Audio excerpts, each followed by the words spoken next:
Hello everyone, welcome back to another video. This is video number 26. I really am surprised with myself as to how 25 days have passed by and I have managed to record videos 25 days consecutive, today being the 26th day, and honestly really happy and at the same time super surprised. You know I Although in my life I have been someone who has been very consistent when it comes to if I decide something, I do stick to it. Something that I had done, in couple of other things as well. If I had to share, if it might be of any interest to you guys, when I wanted to, build a physique, and I tried going to the gym a couple of times, with my friends and with my brother, but was never able to follow through. And in fact, joined on my own and probably went for a month or two, but then I found the task to be too difficult and just quit, you know. And then again took the membership, again quit, took the membership, again quit. And then finally I realized that I'll have to probably break this task down into smaller bits, and consistency was more important, and probably it was not about the body, it was more about the mind, is what I felt. And hence I gave myself a challenge of just doing 5 push-ups for 365 days. And if I were able to do 5 push-ups every single day for the next 365 days consecutive, then and only then will I, you know have a gym membership again. Because earlier, like I mentioned, I had wasted a lot of money on gym memberships and never able to follow through. As you might imagine, I was able to do it for 30, 35, 40 odd days, and then finally those feelings of overdoing things come. I generally, I'm assuming people might have that kind of a tendency themselves, that they would want to, once they do something, they want to do more of it, and then they want to, from 5 they would want to do 10, 15, 20, and then that 20, and then they can't, really go down from 20 to 5 again, and that's when consistency breaks. So discipline should be on both the ends, is what I have experienced in my life. So now when I set a target, I also set an upper limit and a lower limit. I would never set something, so I need to stay disciplined to, in this particular example, when I say 5 push-ups, I am not doing 10, even if I want to, even if I have the energy. If I've said 5, it has to be 5. It can't be 4, neither can it be 6. It has to be 5 for the next 365 days. Similarly, the promise that I made myself and to you guys as well was posting for the next 30 days. It might probably be the next 60 or 90, depending on, how things go.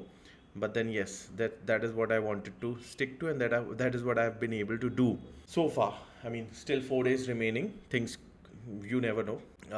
Yeah. So, anyways, this is not what I wanted to talk about today. What I wanted to talk about was about some people who we meet in our lives. Some people who we just serendipitously come across, whom we've never even imagined we could be a part of their world, and they could ever be a part of our world.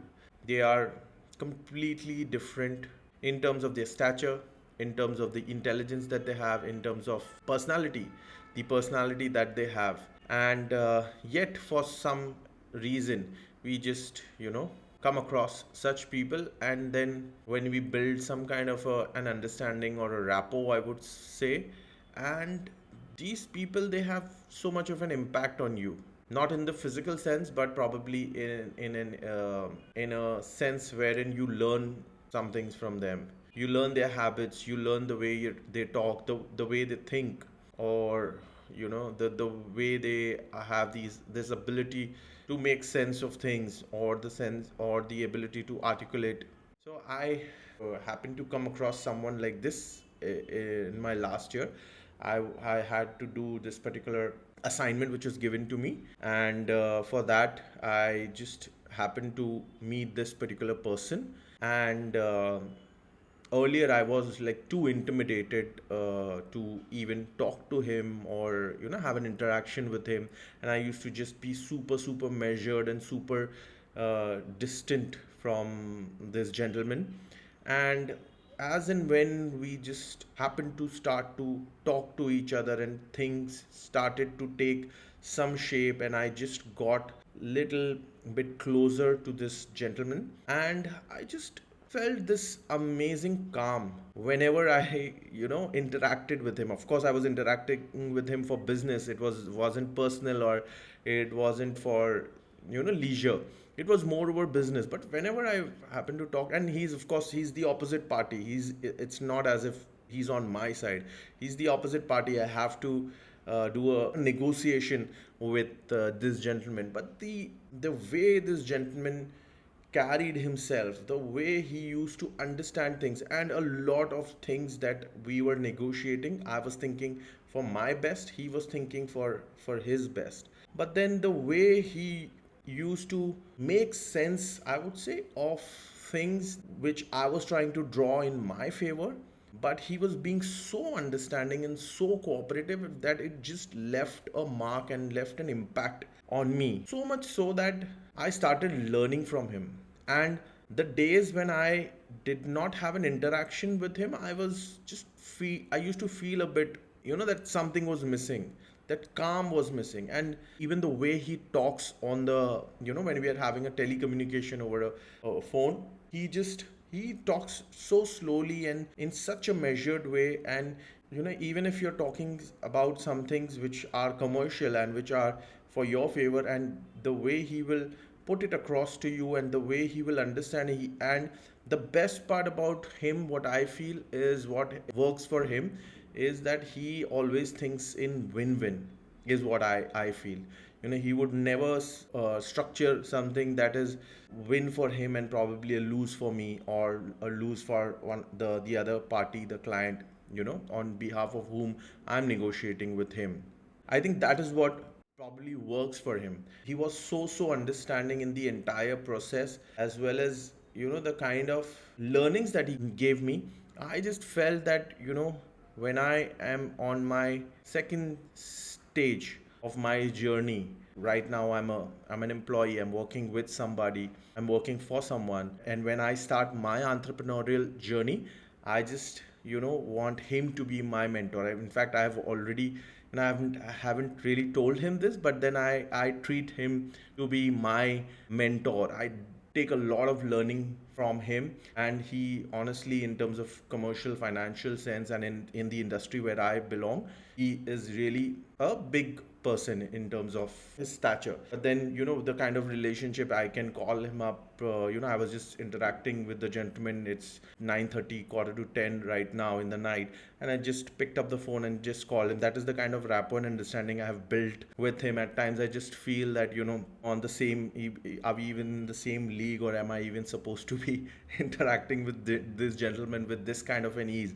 He just makes me feel so comfortable, and he's so super understanding. And in fact, one of my colleagues just happened to tell me, and we were running a particular assignment together, and he just told me that this gentleman, he's not really able to sell too much, and he just had some kind of observations. And I just told him that whatever he's doing, if you feel that he's not selling too aggressively, or and he's not interacting in a very aggressive kind of a manner, there has to be a reason. And I just told him that if you consider me to be your mentor, and I operate, let's say, if you had to give me a 10x kind of an operational standard, consider this gentleman to be 1,000x, because I learn a lot from him. And whatever you are seeing, you're seeing some kind of a lackadaisical, I don't know if I'm pronouncing that right, but then yes, the kind of a laid back, kind of a slow interaction that you're seeing from this gentleman is probably because he wants the interaction to go that way, and he doesn't want to show all his cards. That is the kind of confidence I have in this particular gentleman. And you just happen to meet such people few and far between. I believe in the industries that we, so hyper competitive industries that we belong to, that these kind of people, you just meet them very very few and far between. And when you meet such people, you should just grab hold of them and never let them go, and just learn as much as you can, and be extremely super super super selfish when it comes to learning from them. We don't want their money or any materialistic things from them, but then you and I should probably be after what they can teach us in terms of their values, in terms of their systems. And in fact, when I told this gentleman, something that comes to my mind right now is that when I told this gentleman that probably when I start my entrepreneurial journey, how would it be? And he just gave me one reply, and which was that, Zed, you need to maintain your integrity. Integrity is the first and foremost thing when it comes to starting a business. If you have enough integrity in the market, you will 9 out of 10 times be able to survive.